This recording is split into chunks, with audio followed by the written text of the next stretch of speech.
নমস্কার, দেখছেন কলকাতা টিভি। আপনাদের সঙ্গে রয়েছি আমি ঋষিকেশ। শুরু করছি আজ নজরে যে খবর। অতি অবশ্যই আজ আমাদের নজর রয়েছে এবং গোটা বাংলার নজর রয়েছে ব্রিগেডের দিকে, কারণ ব্রিগেড সমাবেশ ডিওয়াইএফআই এর দীর্ঘ 16 বছর পর ব্রিগেড সমাবেশ করছে ডিওয়াইএফআই, সিপিএম এর ছাত্র যুব সংগঠন। এবং ডিওয়াইএফআই এর এই ব্রিগেড সমাবেশকে কেন্দ্র করে কিন্তু ইতিমধ্যেই মানুষজন তারা আসতে শুরু করেছেন। ব্রিগেডমুখী বিভিন্ন জেলা থেকে তারা আসছেন, হাওড়া স্টেশন, শিয়ালদা স্টেশন থেকে তারা আসছেন এবং বিভিন্ন জেলা থেকে তারা আসতে শুরু করেছেন এই ব্রিগেড সমাবেশ। এবং যেটা বলছিলাম যে দীর্ঘ 16 বছর পরে সিপিএম আজকে এই ব্রিগেড সমাবেশ করছে এবং তাদের এই ব্রিগেড সমাবেশ শেষবার হয়েছিল 2008 সালে। 2008-এ সিপিএম এর এই ব্রিগেড সমাবেশ ছিল।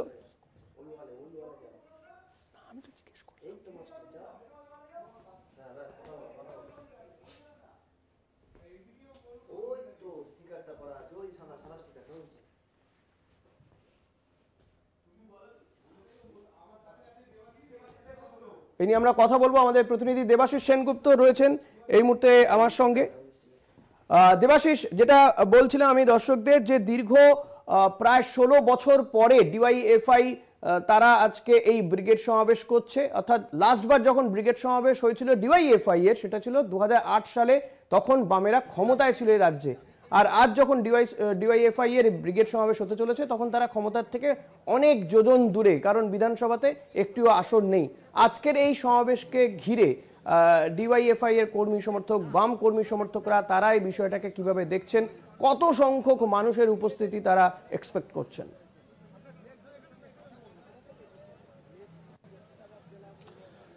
দেখো, ডিওয়াইএফআই নেতৃত্ব তারা জানো যে দীর্ঘ 50 দিন কোচবিহার থেকে যে ইনসাফ যাত্রা শুরু হয়েছিল, সেই ইনসাফ যাত্রা শেষ হচ্ছে এই ব্রিগেডের সমাবেশের মধ্যে দিয়ে। রাজ্যের বিভিন্ন প্রান্তে সেই ইনসাফ যাত্রা ঘুরেছে এবং সেখানে ডিওয়াইএফআই যারা নেতৃত্ব আছে তাদের বক্তব্য মানুষের ব্যাপক পরিমাণে সাড়া পেয়েছে। যেন 2008 সালে শেষবার ক্ষমতায় থাকাকালীন, এখানে সিপিআইএম বা বামফ্রন্ট ক্ষমতা থাকাকালীন সেই ব্রিগেড হয়েছিল ডিওয়াইএফআই ডাকে। তারপর দীর্ঘ 16 বছর পর এই ব্রিগেড, এবং সেখানে ক্ষমতায় নেই, কেবল ক্ষমতায় নেই না, তার রাজ্যে বিধানসভায় তাদের একটি আসনও নেই। তারপরও কিন্তু ব্রিগেডের মাঠ ভরে দেওয়ার এটা সংকল্প তারা নিয়েছেন। এবং ইতিমধ্যেই আমরা সকাল থেকে যে চিত্র দেখতে পাচ্ছি, বিভিন্ন জেলা থেকে কিন্তু মানুষজন গতকালই পরশুদিন থেকে আসতে শুরু করেছে। গতকালও প্রচুর লোক এসেছিল, আজও কিন্তু মাঠের যে মাঠ, যদিও ব্রিগেড অনেকটাই ছোট হয়েছে, কারণ মেট্রো রেল কর্তৃপক্ষ যেহেতু কাজ করছে, সে সেনাবাহিনী তাদেরকে ওই জায়গায় অনুমতি দেয়নি, ঠিক উল্টো দিকটায় হয়েছে। কিন্তু তথাপি ইতিমধ্যে কিন্তু মাঠ বহু মানুষ কিন্তু ইতিমধ্যে চলে এসছে এবং তাদের লক্ষ্য বিভিন্ন বাধা, তারা যা বলছেন বিভিন্ন বাধা বিপত্তি তারা উপেক্ষা করেই এসছে এখানটায়। জানে তারা ক্ষমতায় নেই, ফিরে গেলে হয়তো অনেককে তাদের খেসারত দিতে হবে কেন এসছে ব্রিগেডে, তারপরও তারা এসছেন। এবং সেই জায়গা থেকে তারা যেটা সিপিআইএম নেতৃত্বে যেটা দাবি করছেন যে এই যুবরাই পারে পরিবর্তন আনতে। তাই বলছি, তারা তাদের যে স্লোগান, ডিওয়াইএফআই স্লোগান, যে যৌবনের ডাকে জনগণের সমাবেশ, অর্থাৎ সমাজের বিভিন্ন স্তরের মানুষ, সিপিআইএম তো বটেই, সিপিআইএম এর বিভিন্ন সংগঠন যেমন শ্রমিক সংগঠন, কৃষক সংগঠন, তারাও কিন্তু এখানে সামিল হবে। যুবদেরই সমাবেশে পারবে পরিবর্তন আনতে। তারা কি চাইছেন, কি বলছেন তারা আজকে? একদম দেখো, আমরা আমাদের এখানে এসছে বীরভূম থেকে, ঠিক জ্যোতি বসুর তারা কিন্তু ছবি নিয়ে এসছে। আপনি কোথা থেকে আসছেন? বীরভূম জেলা। এখানে কেন এসছেন আপনারা ব্রিগেডে? ব্রিগেডে ইনসাফ যে যাত্রা, জনগণের যাত্রা, ব্রিগেডে জ্যোতিবাবু শেষ বক্তায় বলেছিলেন মানুষ ইতিহাস রচনা করে। আজকে প্রাসঙ্গিক হয়ে পড়েছে এই ব্রিগেড। মানুষ ছাড়া গতি নেই। ইনসাফ যেটা বলছে, মানুষই তো দেবে ইনসাফটা। কিসের ইনসাফ চাইছেন? সবের ইনসাফ, আপনারও ইনসাফ। আপনি যে ভূমিটা ধরেছেন, আপনার নিরাপত্তা আছে তো, যে মার খেলেন মনে নেই বনগা, আপনারও জন্য ইনসাফ হয়। ইনসাফ যাত্রাতে এসেছি। আপনার দাবি মূলত কি থাকবে? আমাদের ইনসাফ দাবি, আপনারও নিরাপত্তা থাকবে, আমারও নিরাপত্তা হবে। ইনসাফ মানে সবার। আমাদের দাবি বেকারদের কাজের ব্যবস্থা, শিক্ষক ক্ষেত্রে নিয়োগের দুর্নীতি। আমাদের শিক্ষামন্ত্রী, আমাদের তো মন্ত্রী জেলে পড়ে, কুচবিহার থেকে কামদুনি কত মায়ের কান্না শুনি। আনিস খান মইদুল মিদ্দার বিচার, এই বিচারের দাবিতে আজকে জৈবনুর ডাকে আমাদের মিনারকি ব্রিগেড আমরা এসেছি। বুঝতেই পারছো যে রাজ্যে তাদের অভিযোগ হচ্ছে রাজ্যে যে দুর্নীতি চলছে, একদিকে দুর্নীতির বিরুদ্ধে তারা প্রতিকার চাইছে, ইনসাফ চাইছে, পাশাপাশি কিন্তু কেন্দ্রীয় সরকারের বিরুদ্ধে তারা কিন্তু জিহাদ ঘোষণা করছে। অর্থাৎ শ্রমিকদের যে ন্যায্য মূল্য, শ্রমিকদের যে দাবি, সে দাবি কিন্তু কেন্দ্রীয় সরকার মানছে না। তাই এই ব্রিগেডের সমাবেশের কিন্তু প্রতিবাদ তাদের দুটোই, একদম একদিকে রাজ্য সরকারের বিরুদ্ধে, অপরদিকে কেন্দ্রীয় সরকারের বিরুদ্ধে। আর তাই যুবদের দাবি যে তারাই পারবে পরিবর্তন আনতে, ঠিক যেমনটা কিনা তাদের দল সিপিআইএম এর কিন্তু দাবি যে যুবরাই পারবে, আগামী দিনের ভবিষ্যৎ তারাই পরিবর্তন আনতে পারবে। এবং তাই ব্রিগেডের এই দীর্ঘ 16 বছর পরে কিন্তু এই ডিওয়াইএফআই ডাকা, অর্থাৎ সিপিআইএম এর যুব সংগঠন ডিওয়াইএফআই ডাকা, তারা নিজেদের যে ক্ষমতা বলে এবং যেভাবে তারা সাড়া পেয়েছেন মানুষের ইনসাফ যাত্রায়, 50 দিন আগে যে কুচবিহার থেকে শুরু হয়েছিল সেই ইনসাফ যাত্রায় কিন্তু ফল দেখা যাবে। মানুষের কি রেসপন্স তা কিন্তু ইতিমধ্যেই দেখা যাচ্ছে। বহু মানুষ বিভিন্ন জেলা থেকে এসছে এবং বিভিন্ন প্রতিবন্ধকতা উপেক্ষা করেই তারা এসছে। হয়তো ফিরে গেলে তাদেরকে খেসারত দিতে হবে, এমনটাও তারা আতঙ্কের মধ্যে আছে। তবুও তারা কিন্তু এই যে পরিবর্তনের ডাক যারা দিয়েছে ডিওয়াইএফআই এর নেতৃত্ব, তা কিন্তু ঘুরতে আসেনি, তারা কিন্তু সেটাকেই কিন্তু বাস্তব করতে কিন্তু তারা মাঠে এসছে। এবং সেই জায়গায় তাদের দাবি যে ব্রিগেড কিন্তু ভরে যাবে এবং এটা ঐতিহাসিক একটি সমাবেশ হবে। 2008 সালে যখন ক্ষমতায় ছিল তখন কিন্তু তারা এসেছিল, তখন তাদের এখানে রাজত্ব ছিল, তাদের ক্ষমতা ছিল। কিন্তু আজকে যখন তারা ক্ষমতায় নেই, বিধানসভায় একটি আসনও নেই, সেই জায়গায় দাঁড়িয়ে তারা কিন্তু নিজেদের এই সংগঠনের জোরেই কিন্তু এই ব্রিগেড সমাবেশ ডেকেছে এবং সেখানে সমস্ত স্তরের মানুষকে আহ্বান জানিয়েছে, বিশেষত যারা অন্যায়ের প্রতিবাদ করছে, যারা এই দুটো সরকার, অর্থাৎ রাজ্যের সরকার এবং কেন্দ্রের সরকারের বিরুদ্ধে জিহাদ ঘোষণা করছে, তারাই কিন্তু এই মাঠে সামিল হবে, এমনটাই আশা আমাদের ডিওয়াইএফআই নেতৃত্বের। একদমই।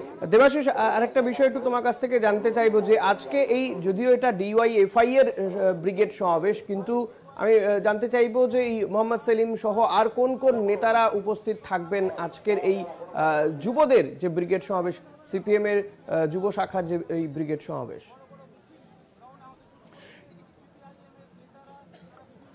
ঋষিকেশ, দেখো এই মঞ্চে যে মূল মঞ্চ দেখতে পাচ্ছি, এই মঞ্চের ঠিক দুটো পাশে দুটো কিন্তু আলাদা মঞ্চ হয়েছে। যে মঞ্চে একটি মঞ্চে থাকবে পঞ্চায়েতের যে সমস্ত পার্টি কমরেড, যারা সিপিআইএম বা ডিওয়াইএফ যে সমস্ত কমরেড আছে, তারা যারা নিহত হয়েছে তাদের পরিবারের লোকেরা থাকবে। আর ঠিক আরেকটি মঞ্চে সেখানে থাকবে কিন্তু ইনসাফ যাত্রায় যারা অংশগ্রহণ করেছে, যারা হয়তো ডিওয়াইএফ এর সদস্য নয়, সিপিএম এর সদস্য নয়, কিন্তু তাদের যে দাবি, বেকারদের যে দাবি, শ্রমিক যে যুবদের যে দাবি, সেই দাবির সঙ্গে তারা মতের মিল রয়েছে, তারা কিন্তু আসবে, সেই মঞ্চে বসবে। এছাড়াও যেহেতু এখানে মোহাম্মদ সেলিম থাকার কথা, কারণটা মোহাম্মদ সেলিম তিনি কিন্তু যুবর সর্বভারতীয় সভাপতি সম্পাদক ছিলেন একটা সময়, তিনি এখানে থাকবেন। বাকি যে সমস্ত সিপিএম নেতৃত্ব থাকবে তারা হয়তো আসবে, তারাকে মঞ্চে নিচে থাকবে। মঞ্চে মূলত থাকবে যুব সংগঠনের যে সমস্ত নেতৃত্ব, তারা বাম সংগঠনের বেশ কিছু তাদেরকে আমন্ত্রণ জানিয়েছে। গতকালও আমরা দেখেছি যে বুদ্ধবাবুকেও আমন্ত্রণ জানিয়েছে, কিন্তু তার শারীরিক কারণে আসতে পারবে না, হয়তো আসবেন অনেক। কিন্তু মঞ্চে এই মঞ্চ হচ্ছে কিন্তু যুবদের এবং ডিওয়াইএফআই, সিপিআইএম এর যুব সংগঠন ডিওয়াইএফআই ডাকে তাদের নেতৃত্বে বলবে। এবং দেখার বিষয় যে আগামী দিনের লড়াইকে তারা কোথায় নিয়ে যাবে, কারণ যে পরিমাণ সারা তারা পেয়েছে রাজ্য জুড়ে ইনসাফ যাত্রায়, এবং বর্তমান রাজ্যের সরকার এবং থাকো আমাদের সঙ্গে, আমরা এই খবরের দিকেই আজকে নজর রাখবো, কারণ গোটা বাংলার নজর রয়েছে আজ ব্রিগেডের দিকে। এছাড়াও একাধিক খবর রয়েছে আমাদের আজ নজরে রাখার মতন খবর, সেই খবরের দিকে নজর রাখবো। আমরা একটা ছোট্ট বিরতি নেব, বিরতির পর ফিরে আসবো, সঙ্গে থাকবেন। ফিরে এলাম বিরতির পর। আজ নজরে যে খবর, সেই খবরগুলোর দিকে আমরা নজর রাখছি। তবে শুরুতেই ডিওয়াইএফআই এর যে ব্রিগেড সমাবেশ, দীর্ঘ 16 বছর পরে তারা ব্রিগেড সমাবেশ করছে, সেই দিকে আমাদের নজর রয়েছে। তবে এই ব্রিগেড সমাবেশে আমরা আপনাদেরকে দেখাবো যে 7 জায়গা থেকে আজকে কিন্তু মিছিল করে ব্রিগেডে আসছেন বাম কর্মী সমর্থকরা। সেই 7টি রুট আপনাদের দেখাচ্ছি, ব্রিগেডের রুট ম্যাপ আপনাদের দেখাচ্ছি এই মুহূর্তে। হাওড়া স্টেশন, যেখান থেকে বিভিন্ন রাজ্য তো বটেই, বিভিন্ন জেলা থেকেও বহু মানুষ তারা আজকে আসছেন হাওড়া স্টেশন থেকে। পাশাপাশি দেখাবো যে এই যে খিদিরপুর বাজার, এই খিদিরপুর বাজার থেকেও, এইখান থেকেও মিছিল করে ব্রিগেডে আসছেন বাম কর্মী সমর্থকরা, ডিওয়াইএফআই এর কর্মী সমর্থকরা, পাশাপাশি রয়েছে হাজরা মোড়, সেখান থেকেও একটি মিছিল যাবে ব্রিগেড সমাবেশের উদ্দেশ্যে। Park circus 7 point, park circus 7 point, সেখান থেকেও কিন্তু ব্রিগেডে যাচ্ছেন কর্মী সমর্থকরা। এবং সুবোধ মল্লিক স্কোয়ার, এই সুবোধ মল্লিক স্কোয়ার থেকেও ব্রিগেডে যাচ্ছেন বাম কর্মী সমর্থকরা মিছিল করে। সেন্ট্রাল মেট্রো স্টেশন আপনারা দেখতে পাচ্ছেন, সেন্ট্রাল মেট্রো স্টেশন থেকেও কিন্তু একটি মিছিল করে যাবে ব্রিগেড সমাবেশে বাম কর্মী সমর্থকরা। এবং শিয়ালদা স্টেশন অন্যতম ব্যস্ত আরেকটি স্টেশন, এই শিয়ালদা স্টেশন থেকেও কিন্তু বাম কর্মী সমর্থকরা, অর্থাৎ বিভিন্ন জেলা থেকে বাম কর্মী সমর্থকরা তারা আসবেন শিয়ালদা স্টেশন চত্বরে, সেখান থেকে আবার মিছিল করে তারা ব্রিগেডের উদ্দেশ্যে রওনা দিচ্ছেন। এই 7টি জায়গা থেকেই আজকে ব্রিগেড ভরাতে আসবেন বাম কর্মী সমর্থকরা। মীনাক্ষী মুখোপাধ্যায়ের বক্তব্য শোনার জন্য আজকে তারা আসবেন মূলত, অর্থাৎ তাদের এই যে 50 দিনের ইনসাফ যাত্রা, 50 দিনের ইনসাফ যাত্রাতে তারা ইনসাফ যাত্রার পরে পরে তাদের এই ব্রিগেড সমাবেশ, এবং ব্রিগেড সমাবেশে কি বার্তা দেন তাদের মীনাক্ষী মুখোপাধ্যায়, সেদিকেই তাদের নজর রয়েছে। আমাদের সঙ্গে রয়েছেন হাওড়া স্টেশন থেকে জগন্নাথ সামন্ত, পাশাপাশি রয়েছেন আমার সঙ্গে শুভঙ্কর, এবং রয়েছেন ব্রিগেড থেকে রয়েছেন সত্যসুন্দর ভট্টাচার্য। আমি প্রথমেই যাব শুভঙ্করের কাছে। শুভঙ্কর রয়েছে শিয়ালদা স্টেশন চত্বর থেকে। শুভঙ্কর, তুমি রয়েছো শিয়ালদা স্টেশন চত্বরে, এবং আমরা দেখছি সকাল থেকে কিন্তু ডিওয়াইএফআই এর যারা কর্মী সমর্থক রয়েছে, ছাত্র যুবরা, তারা আসছেন দলে দলে এবং তারা ব্রিগেডের উদ্দেশ্যে যাচ্ছেন। এখনো পর্যন্ত এই শিয়ালদা স্টেশন চত্বরে কি ছবি তুমি দেখতে পাচ্ছ, এবং তোমার পেছনেও রয়েছে কয়েকজন কর্মী সমর্থক, তারাই বা কি বলছেন? থেকে বেরোবে, ফলে কমরেডরা সেই মিছিলে অংশগ্রহণ করবেন। দেখো ঋষিকেশ, আজ যে ইনসাফ যাত্রা মূলত ডিওয়াইএফআই এর ডাকে, সেই ইনসাফ যাত্রার জন্য বিভিন্ন জেলা থেকে দলে দলে সিপিএম এর যারা কর্মী সমর্থক তারা কিন্তু আসতে শুরু করেছেন, এবং আমরা দেখতে পাচ্ছি এখানে প্রচুর কর্মী সমর্থক তারা এখানে উপস্থিত রয়েছেন। দলীয় যারা রয়েছেন একজনের সঙ্গে কথা বলার চেষ্টা করব। কোথা থেকে এসেছেন? আমরা নদিয়া জেলার নাকাশিপাড়া থানার মোড়াগাছা থেকে এসেছি। কেমন আজকে জমায়েত আশা করছেন? মীনাক্ষী মুখোপাধ্যায় আজ বক্তব্য রাখবেন, স্বাভাবিকভাবে 2024 নির্বাচন সামনে, কি বার্তা পেতে চলেছে?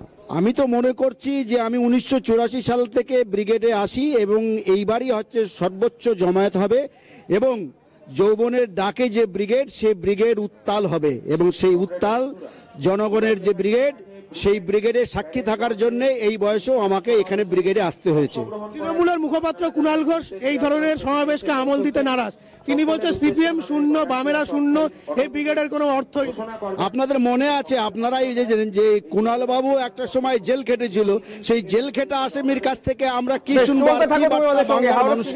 রয়েছেন আমাদের আর এক প্রতিনিধি জগন্নাথ সামন্ত। জগন্নাথ, হাওড়া স্টেশন চত্বরে ঠিক কি ব্যবস্থা রাখা হয়েছে এই বাম কর্মী সমর্থকরা এলে?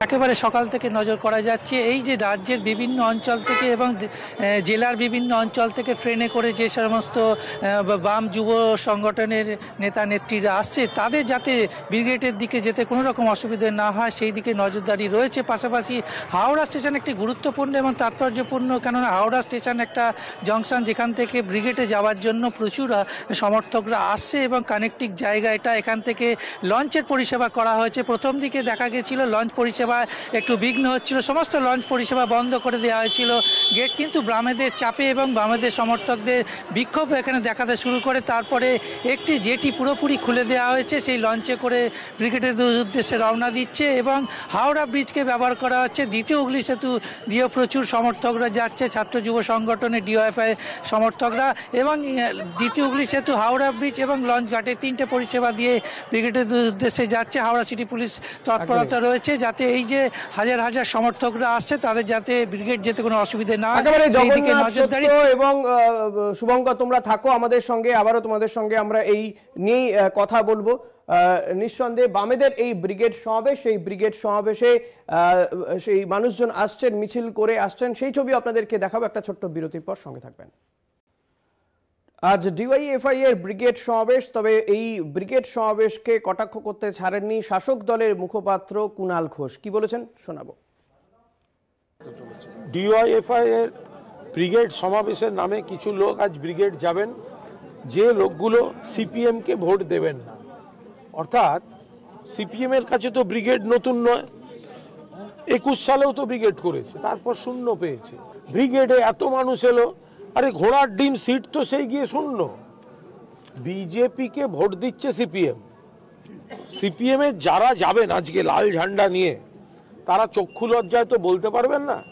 তাদের মধ্যে কিছু মানুষ যাদের বাড়িতে কন্যাশ্রী থেকে, সবুজ সাথী থেকে, লক্ষ্মীর ভাণ্ডার, তারা চুপচাপ তৃণমূল কংগ্রেসকে ভোট দেবেন। আর যারা অন্ধ তৃণমূল বিরোধী, তারা বিজেপিকে গিয়ে ভোট দেবেন।